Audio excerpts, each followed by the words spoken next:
हरिओम। जगन्नाथ धाम, जगन्नाथ देवता। जगन्नाथ जी हिंदू भगवान विष्णु जी के अवतार भगवान श्री कृष्ण जी का रूप है। इनका एक बहुत बड़ा मंदिर उड़ीसा राज्य में पुरी शहर में स्थित है। इस शहर का नाम जगन्नाथपुरी से निकलकर पुरी बना है। यहाँ वार्षिक रूप से रथ यात्रा उत्सव बहुत बड़े फंक्शन के रूप में आयोजित किया जाता है और इससे जुड़े 10 रहस्य हैं। मंदिर की परछाई न बनना, दूसरा है मंदिर के जो ध्वज लगा है विपरीत दिशा में उड़ना, तीसरा मंदिर के ऊपर पक्षियों का ना उड़ना, चौथा यहाँ की जो रसोई है मंदिर की विश्व की सबसे बड़ी रसोई है और यहाँ की जो सबसे बड़ी रसोई में प्रसाद बनता है वो कभी ख़त्म नहीं होता है, और रथ यात्रा की रहस्यमय कहानी और 22 सीढ़ियों का आध्यात्मिक महत्व और मंदिर के 4 दरवाज़ों का रहस्य, साथ ही 9 कलेवर का रहस्य। तो ये मंदिर के रहस्य हैं। भारत के प्रसिद्ध 4 धामों में ये प्रमुख तीर्थ स्थल माना जाता है।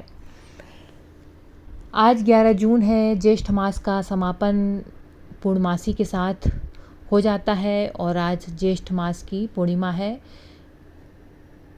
तो जगन्नाथ स्वामी मंदिर में भगवान जगन्नाथ जी का अभिषेक होता है, श्रृंगार होता है, धार्मिक आयोजन होते हैं। पुरी के जो प्रमुख है जगन्नाथ मंदिर है वहाँ पे तो होता ही है, साथ ही कहीं भी किसी भी शहर में जगन्नाथ जी का मंदिर है तो वहाँ पर भी इस तरह के आयोजन किए जाते हैं। और भगवान जगन्नाथ जी के बीमार होने पर कपाट बंद करने से पहले दिन भर पूजन अर्चना होती है। फिर बड़ी संख्या में भक्त श्री हरि का व्रत रखते हैं। विष्णु मंदिरों, नर्मदा किनारे पूजन स्नान दान के लिए श्रद्धालुओं का तांता लगता है। ज्योतिषाचार्यों के अनुसार इस बार ज्येष्ठ माह की पूर्णिमा 2 दिन रहेगी। तो पूर्णमासी 10 तारीख को भी थी और आज 11 तारीख को भी है। तो 10 तारीख की सुबह 11:35 से पूर्णमासी आरंभ हो चुकी है और यह 11 जून को दोपहर 1:13 तक रहेगी। लेकिन उदय तिथि के अनुसार ज्येष्ठ पूर्णिमा 11 जून को ही मनाई जाएगी। तो शहरों के सभी जगन्नाथ मंदिरों में मंत्रोच्चार के साथ भगवान जगन्नाथ जी स्वामी का विशेष पूजन होता है। इसके बाद भगवान जी का गंगा, यमुना, सरस्वती, नर्मदा, सरयू, कावेरी, गोदावरी समेत अन्य पवित्र नदियों व समुद्र के जल से जलाभिषेक होता है। ब्रह्म मुहूर्त से ही भगवान जी की पूजा आराधना शुरू हो जाती है और आज के दिन भर पूजन पाठन होगा और रात में आरती होगी। मान्यता है कि ज्येष्ठ पूर्णिमा पर दान करना अत्यंत शुभ होता है। भक्त भगवान जगन्नाथ जी को अर्पित करने के लिए भोग घर से बनाकर लाते हैं और इस दिन स्नान, यात्रा, पूजा, सत्यनारायण पूजा के साथ भगवान जी को 56 भोग का प्रसाद चढ़ाया जाता है जगह जगह जगन्नाथ जी के मंदिरों में। फिर इसके बाद 12 जून से लेकर 26 जून तक जगन्नाथ मंदिर के कपट 15 दिन के लिए बंद हो जाएंगे। फिर 27 जून को जगन्नाथ स्वामी रथ पर सवार होकर जन दर्शन के लिए निकलेंगे। तो आज रात को आरती होगी। फिर भगवान जगन्नाथ जी के मंदिरों के कपाट बंद, कहीं भी जितने भी मंदिर हैं सब भगवान जगन्नाथ जी मंदिरों के कपाट बंद कर दिए जाएंगे। उन्हें एक विशेष कक्ष में रखा जाएगा। बस केवल वैद्य और निजी सेवक ही उनके दर्शन कर सकेंगे।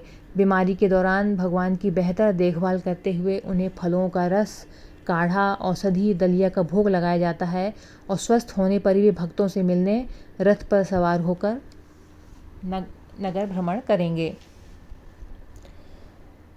और जो जगन्नाथपुरी में होता है तो वहाँ पर ये रथ यात्रा के बाद ये पुरी का ये दूसरा सबसे बड़ा दिन होता है और महाप्रभु जगन्नाथ अपने भाई बलभद्र, बहन सुभद्रा के साथ गर्भगृह से बाहर आकर श्री मंदिर प्रांगण में सजे लकड़ी के मंच पर स्नान करते हैं और कहते हैं इस बार महाप्रभु करीब 85 मिनट तक स्नान करेंगे और इस बार ये स्नान चलेगा दोपहर 12:20 से 1:45 तक।